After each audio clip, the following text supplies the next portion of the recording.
ভরা মৌসুমে খালে আর কুলে চলছে ঝালকাঠির পেয়ারা বেচাকেনা। ব্যস্ত সময় পার করছেন ঝালকাঠি জেলা সদরের ভীমরুলি, শতদলকাঠি, জগদীশপুর ও আতাসহ ১৫টি গ্রামের উদ্যোক্তারা। ভীমরুলি গ্রামের ভীমরুলি খালে বসা সবচেয়ে বড় বাজারে দূর দূরান্তের ফড়িয়া ও আড়তদাররা এসে পেয়ারা কিনে সরবরাহ করেন সারা দেশে। চাষিরা বলছেন এবছর পেয়ারার ফলন কম হয়েছে, কিন্তু দাম গত বছরের তুলনায় দ্বিগুণ হওয়ায় খুশি তারা।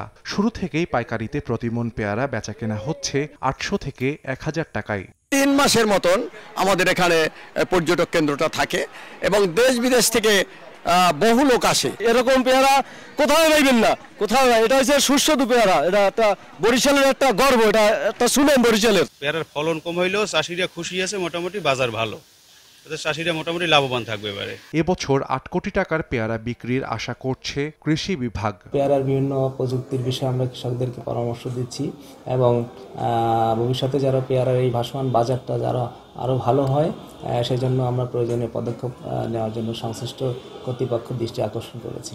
ঝালকাঠি জেলায় চলতি মৌসুমে ৪৬২ হেক্টর জমিতে পেয়ারার আবাদ হয়েছে, যা থেকে ৫,৬২৬ মেট্রিক টন পেয়ারা উৎপাদনের লক্ষ্যমাত্রা নির্ধারণ করা হয়েছে।